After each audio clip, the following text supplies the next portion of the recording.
অনেক গরমের পরে সবার মাঝে একটু স্বস্তি ফিরে এসেছে। ঠান্ডা আবহাওয়া, সকাল থেকে আজকে অনেক বৃষ্টি হচ্ছে। আর বৃষ্টি হলে কেন জানি না আমার আব্বুর কথা আমার একটু বেশিই মনে পড়ে। ছোট থাকতে যেদিন সকাল সকাল বৃষ্টি হতো সেদিন আব্বু কোথাও যেত না, আমাদের সাথে পুরোটা দিন কাটাতো। আর আব্বু বাসায় থাকলে যে আমাদের কত ভালো লাগতো। আমার আব্বু আমাদেরকে অনেক ভালোবাসে, কখনো বেশি বকা দিত না। বকা যা দেওয়ার আম্মু দিত, শাসন যা করার বেশি আম্মুই করতো। আব্বুও করতো কিন্তু খুব কম।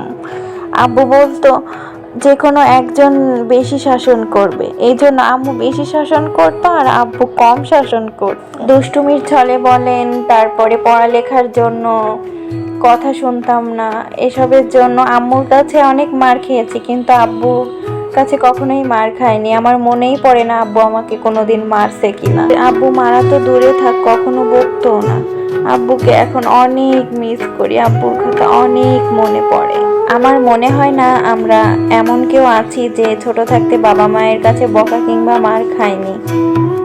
বিয়ের পরে আব্বুর থেকে অনেক দূরে থাকি, এখন বুঝতে পারি আব্বু কাছে না থাকার কষ্টটা। তো আম্মুর তো কোনো তুলনাই হয় না। আম্মুর শাসনের মাঝে তো অনেক ভালোবাসা লুকিয়ে থাকে।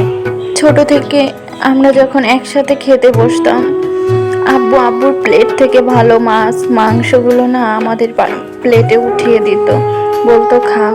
আমরা যদি দিয়ে দিতাম তাও নিত না। এখন আমরা বড় হয়ে গেছি, বিয়ে হয়ে গেছে, তারপরেও মনে হয় আব্বুর কাছে আমরা এখনো অনেক ছোট আছি। জানি না কেন এত আব্বুর কথা মনে পড়তেছে।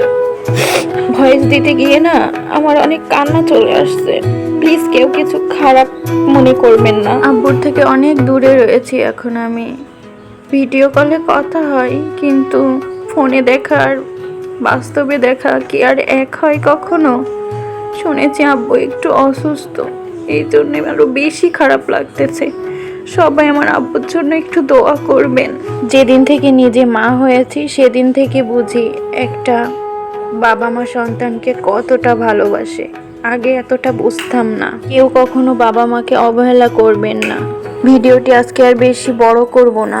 ভিডিওটি স্কিপ না করে এখনো যারা আমার সাথে রয়েছেন সবাইকে জানাচ্ছি অসংখ্য অসংখ্য ধন্যবাদ। আমার ভিডিও যারা আজকে নতুন দেখছেন আমার ভিডিওটি যদি ভালো লেগে থাকে আপনাদের কাছে, একটু সাবস্ক্রাইব করে আমার পাশে থেকে যেতে পারেন।